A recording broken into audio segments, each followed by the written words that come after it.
ನೋಡಿ ಪುರಿ ಒಗ್ಗರಣೆ ಮಾಡಿದ್ದೆ, ಬೆಳ್ಳುಳ್ಳಿ ಹಾಕ್ಬಿಟ್ಟು, ಬೆಳ್ಳುಳ್ಳಿ ತುಂಬ ಹಾಕಿದ್ದೀನಿ ನೋಡಿ.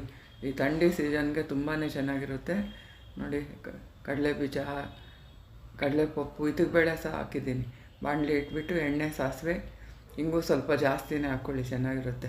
ಇದು ನೋಡಿ 3 ಬೆಳ್ಳುಳ್ಳಿ ಜಜ್ಜಿ ಹಾಕಿದ್ದೀನಿ, ಕರಿಬೇವು ಜಾಸ್ತಿ, ಒಣಮೆಣ್ಸಿನ್ಕಾಯಿ ಒಂದು 3. ಇದೆಲ್ಲ ಹಿಂಗೆ ಕಲಿಸ್ತಾ ಇದ್ದರೆ ಒಂದೇ ಸಮಕ್ಕೆ ಹಸಿ ಇಲ್ದಿರ ಫ್ರೈ ಆಗುತ್ತೆ. ಸೊ ನೋಡಿ, ಉಪ್ಪು ಸ್ವಲ್ಪ ಹಾಕ್ಬಿಟ್ಟು ಕಡಲೆ ಬೀಜ, ಕಡಲೆಪಪ್ಪು, ಇದಕ್ಕೆ ಬೇಳೆ, ಇವು 3 ಹಾಕ್ತಿದ್ದೀನಿ, ಸಮವಾಗಿ ಹಾಕಿದ್ದೀನಿ ನಾನು. ಇನ್ನೂ ಸ್ವಲ್ಪ ಮಿಕ್ಸ್ ಮಾಡಿಬಿಟ್ಟು ಇವಾಗ ಇದಕ್ಕೆ ಅರಿಶಿನ ಸ್ವಲ್ಪ ಹಾಕ್ಕೋಬೇಕು ನೋಡಿ. ಅರಿಶಿನ ಹಾಕ್ಕೊಂಡು ಅದು ಬಿಸಿ ಎಣ್ಣೆಯಲ್ಲಿದ್ದಾದರೆ ಹಸಿ ವಾಸನೆ ಹೋಗುತ್ತೆ.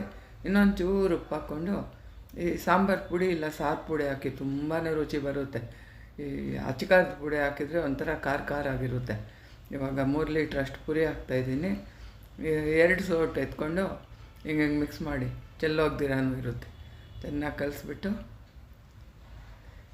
ಈ ಸಾಂಬಾರು ಈರುಳ್ಳಿ ನಂಚ್ಕೊಂಡು, ಇಲ್ಲಾಂದರೆ ಮಾಮೂಲಿ ಈರುಳ್ಳಿ, ಸ್ಪ್ರಿಂಗ್ ಆನಿಯನ್ನು ನಂಚ್ಕೊಂಡು ತಿನ್ಬೇಕು ನೋಡಿ.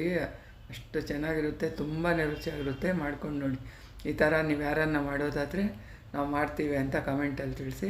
ಮಾಡದೇ ಇರೋರಂತೂ ತಪ್ಪದೆ ಒಂದು ಸರಿ ಮಾಡ್ಕೊಂಡು ನೋಡಿ, ಎಲ್ಲರಿಗೂ ಇಷ್ಟ ಆಗುತ್ತೆ. ಲೈಕ್ ಮಾಡಿ, ಶೇರ್ ಮಾಡಿ, ಕಾಮೆಂಟ್ ಮಾಡಿ, ಫಾಲೋ ಮಾಡಿ.